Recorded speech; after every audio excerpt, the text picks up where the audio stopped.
Jon Jones has a dark side to him. Jon Jones has 2 German shepherds. Jon Jones slapped spray paint cans out of teenagers' hands during civil unrest. Jon Jones, any educated adult, knows that Jon Jones is the pound for pound #1 fighter in the world. UFC 309 just ended. This is going to be my recap post-fight for the main event. Jon Jones stopped Stipe Miocic in the 3rd round via TKO. Spinning back kick to the body, follows up with some ground and pound. But the fight was utter domination. And really, Jon Jones went out there and he just gave Stipe no chance at all. There was people acting as if Stipe Miocic had some moments in this fight. He really didn't. None of the shots he threw really landed clean. It seemed like he was just in desperation mode, moments where he would rush forward and throw these kind of winging shots. He maybe landed 1 or 2 clean shots the entire fight. And I know what a lot of people are going to say. And we're going to start off with this. We're going to go through the fight in detail, all 3 rounds in a second. But a lot of people are going to say, Joey, how can you say Jon Jones is the pound-for-pound best fighter in the world for beating an old-ass Stipe Miocic who's been sitting out for over 3 years and got folded like a lawn chair his last fight against Francis Ngannou? Here's how I can say it. All I needed to see from Jon Jones tonight was the 2-year layoff from the Cyril Gane fight. The pectoral tear did not wash him up. The age, the pectoral tear, and the time off did not age him, did not wash him up. That's all I needed to see. And what I saw tonight from Jon Jones was enough for me to finally agree with Dana White. Jon Jones is the pound-for-pound #1 fighter in the world. And to be quite honest, I don't know who beats him. We're going to talk about that Tom Aspinall fight in a second. I took another W, a take I had earlier this week. I'll take another W, but we'll go through that in a little bit. Let's go through the fight round by round. Fight ended in the 3rd round. TKO, Jon Jones, spinning back kick to the body. First round, started off striking for about a minute and a half. Jones was landing some good kicks, some jabs. Stipe really wasn't landing much. He looked, to be honest, he looked slow and old. But I'm going to be honest, and if you've been watching this sport for a long time, heavyweight's garbage. Stipe, even in the fights that he won, he never looked particularly amazing. In heavyweight in general, it's hard to look good. But about a minute and a half in, Jon Jones, I think he threw an oblique kick, stepped behind Stipe, and literally just ragdolled him to the ground like Stipe Miocic was his bitch, right? Stipe tried to get up. Jones was clearly stronger than him.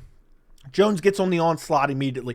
Big ground and pound elbows, just smashing him with elbows. Then he would get in a half guard, more elbows. And at one point, he even ended up in side control up against the fence, smashing him with elbows. He even threw a couple 12-6 elbows. And towards the end of the first round, it looked like he was going to get Stipe out of there. There was multiple times where he was really raining down shots, and it looked like he was getting close. But at the tail end, Stipe was hanging on for dear life, and he was getting smashed with elbows. I don't know how he didn't get finished in the first round, to be quite honest. He took a lot of damage there. Jones was really being methodical and picking his shots, but he was still being aggressive. Second round, Jones really didn't try to grapple at all. He was throwing good leg kicks. He was pumping the jab. He landed a nasty... The only complaint I have about Jones in this fight was in the second round, he landed a nasty teep. I mean, he smashed Stipe's body in this fight, in the second round in particular. He landed a nasty teep. Stipe grimaced and hunched over for a second. Jones started to get aggressive and pressure and then didn't follow up. I mean, he didn't throw a single strike for the next 45 seconds. Kind of let Stipe off the hook. Very bizarre. I couldn't believe he didn't follow up. Usually when Jones senses blood in the water, he attacks. I mean, he did it against Daniel Cormier after he landed that head kick, really went after him. We've seen him do it plenty of times in the past to go for the kill. He didn't go for the kill there. I have a kind of theory on that in a little bit. Second round, he also landed a really good knee to the body. Stipe had a little bit better second round, but Jones really wasn't trying to grapple. Stipe would rush forward, maybe land a glancing shot, but Jones would be, kind of moving out of the way. There was times where Stipe would try to extend his combinations, and Jones would just exit and just kind of turn his back a little bit, not completely, and kind of just disengage with Stipe because Stipe was just rushing forward. And at heavyweight, all it takes is one shot. So Jones clearly wins the second round. Then the third round was Stipe's best round up until the finish. Now, I went back and rewatched it just because I was like, let me rewatch this third round, now that we know the outcome and really see. Stipe was having some moments, but most of them were really glancing shots. Jones was still battering the leg. Jones was still battering the body. Jones was still landing with his hands. His hands looked particularly good in that third round. He landed like a jab and then a right hand that hurt Stipe bad, backed him up. Didn't get too aggressive again. Kind of let Stipe off the hook there again. And then in the last minute of the third round, Jon Jones throws a spinning back kick to the body and just melts Stipe. The second it landed, it was over. I don't know how Stipe didn't break a rib. I don't know that he did or didn't, but it didn't appear that he did. He goes down. I mean, he went down bad. It was over right then and there. Jones follows up with a couple elbows on the ground, a couple ground and pound shots on the ground. I think it was Herb Dean. Herb Dean calls it out. The referee calls it off. And Jon Jones wins and defends his heavyweight title against Stipe Miocic. Now, I've seen kind of mixed reactions. It seems like a lot of the MMA community is kind of, I don't know, emotionally attached to Jones, and I feel like a lot of people are letting it cloud their judgment. Now, I don't know where Stipe Miocic is at this point in his career. He's a massive question mark. He's been out for damn near 4 years. I don't know truly where he's at. He looked to be in great shape. Jones destroyed him anyway. So at the end of the day, was he, at his peak? No, he was not. But he destroyed him anyway. Stipe did nothing in this fight. Stipe got his legs chopped, his body destroyed. He got picked apart on the feet.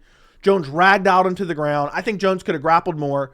There was a couple times, maybe in like the second and third, where he kind of half-heartedly clinched up. Even I think it was in the second, Stipe landed a really good uppercut on the clinch. That was probably his best shot of the whole fight. But Jones wrecked him. And I'm going to be honest, I don't care what version of Stipe Miocic showed up tonight. I think he was done for.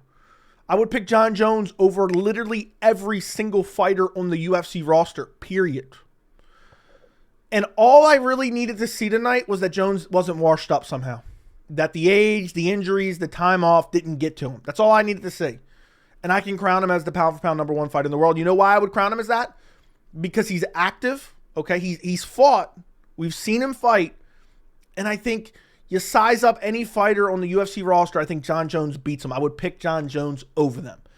Now, again, I get it. The Stipe win isn't great. But what more could he have done against Stipe Miocic? What more could he have done? I mean, he literally destroyed him. Could he got him out of there in the first round? Sure. I think Jon Jones kind of carried Stipe in this fight. I don't know for sure because he was throwing really violent elbows in that first round. But it almost seemed in the second and third like he was trying to get the reps in. Like, I felt like he could have took Stipe down at any point. And he really never tried in the second and third. Even after the first, where he was so successful. It was a 10-8 round, by the way. I don't even know if I said that. It was a 10-8 first round. That's how brutal the ground and pound was. But it seemed like, for the time off, he fought, once. This is the second time he fought since 2020, right, against Dominic Reyes. He fought in February 2020. This is the second time since February of 2020 that he's fought. First fight lasted a little bit over 2 minutes against Cyril Gane. Didn't really get to strike at all. I think that Jon Jones kind of carried Stipe a little bit because he wanted to get those reps in. And what really solidified, I was kind of feeling that during the fight a little bit, but what really solidified that for me is what he said in the post-fight, which we're going to get to in a second. We're going to talk about Tom Aspinall and all that stuff. But I really do believe that Jon Jones is just a special talent. He really is. It doesn't matter if it was Stipe in his prime. It doesn't matter if it was Cain Velasquez in his prime. It doesn't matter who it was. The only person that I think has a chance to beat Jon Jones is a massive power puncher. Now, who fits that bill? Tom Aspinall, Francis Ngannou are two that come to mind. Again, we're going to talk about Tom Aspinall in a second. But man, Jon is hard to hit clean. Stipe barely hit him clean in this fight. Jones was peppering the legs badly. Was wrecking his legs. Was wrecking his body. I mean, it was filthy. The ground and pound that he landed was filthy. So I really do believe Jones took his crown back. He's active. He fought. I don't care that it was Stipe. He went out there and wrecked Stipe, destroyed him. And I felt like he was trying to get the reps in. I genuinely believe that he was trying to get the reps in. Now, Stipe Miocic retires in the post-fight. He's done. I don't think we're ever going to see Stipe Miocic again. Not in the fight game, not anywhere. What are they going to do? Put him in the commentary desk? We're going to need some subtitles for that, okay? It's an end of an era, guys. I want to talk about this for a second. It's the end of an era. There's so many guys, I've been watching this sport since 2010, in case you guys don't know. And it's crazy how I think about how there's so few guys that were here when I started. Jon Jones was here when I started watching. And Stipe Miocic was here when I started watching, basically. I think he came in maybe 2011, if I'm not sure. I don't have his...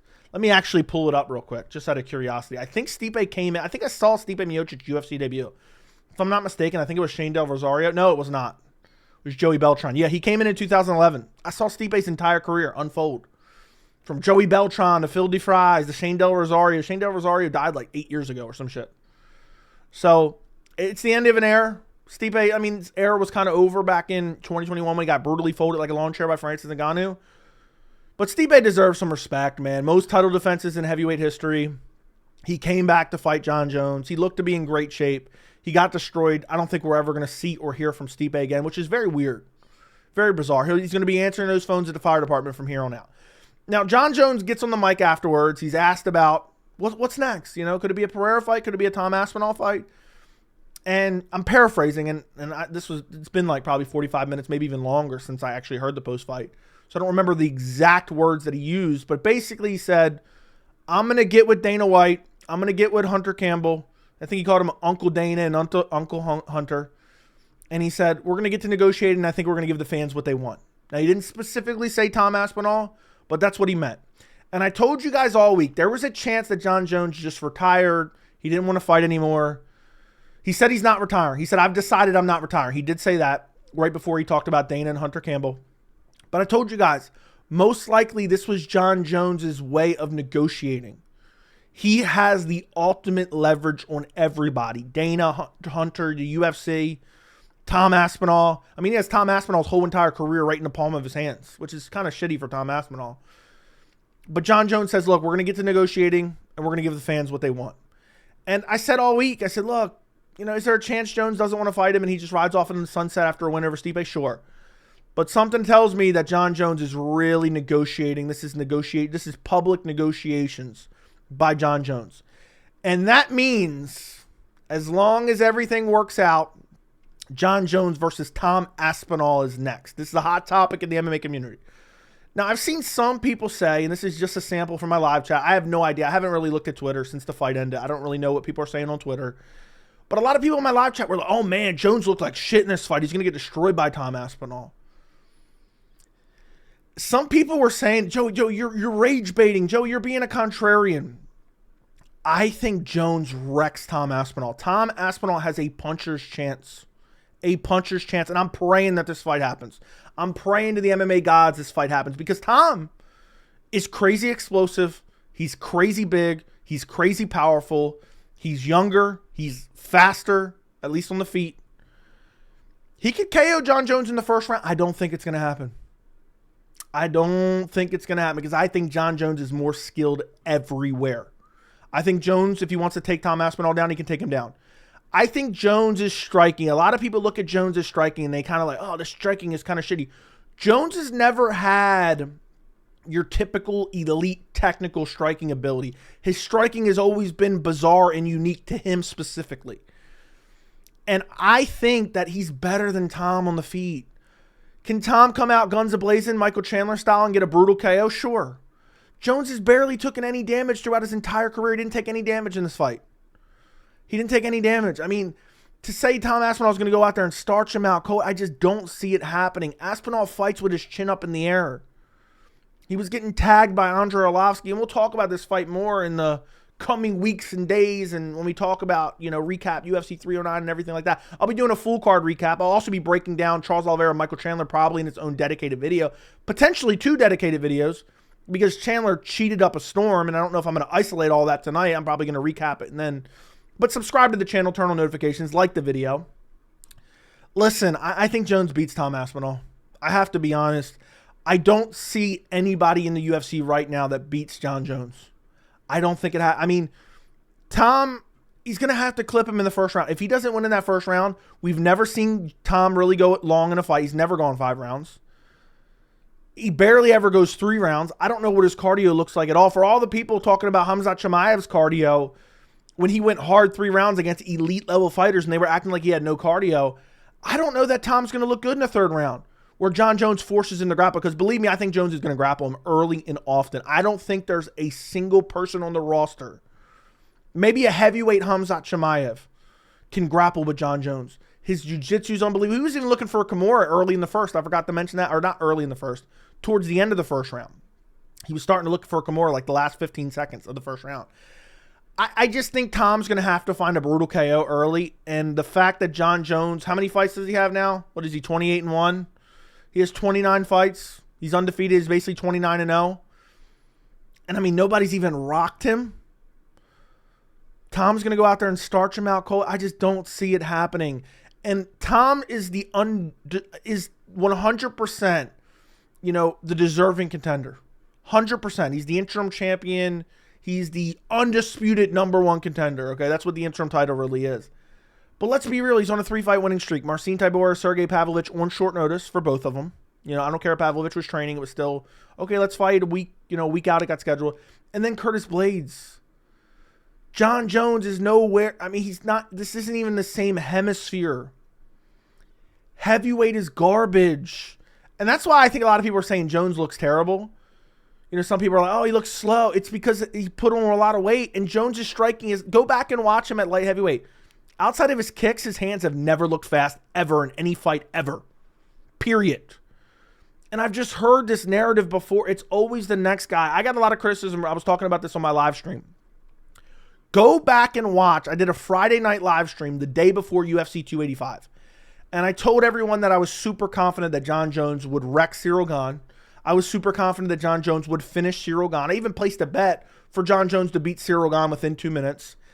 And everyone told me I was crazy. Everyone said I'm biased for Jon Jones. Jon Jones doesn't pay my bills. I don't know Jon Jones personally. I have no emotional attachment to Jon Jones at all. And I think that's why I'm picking him to beat Tom Aspinall. I think a lot of people who are like, Tom Aspinall's definitely going to wreck him. Tom Aspinall's definitely going to destroy him. I think they're somehow emotionally attached to Jon Jones for, some of the things that he's done and his lack of, character. And I think they so desperately, they're fiending. I mean, he's been around for so long. Jon Jones, when did he make his UFC debut? When did he make his UFC debut? Let's go back and look. UFC debut 2008, 2 years before I even started watching. He's been around forever. And people want to see him lose bad. I don't think he loses to Tom Aspinall. And regardless, you can say, oh, well, Tom Aspinall ain't no Stipe Miocic, 42-year-old. I mean, a heavyweight 42 isn't even that old. I know we were all kind of talking about it previously, and I don't think Stipe even deserved a title shot because of the time off. But as long as Jones didn't look completely washed up in this fight, I'm picking him to beat Tom Aspinall. And I think that's a mega fight. Dana White has already come out and said, I think that'll be the biggest heavyweight fight in UFC history, which I agree. The amount of hype behind Tom Aspinall right now, I love it.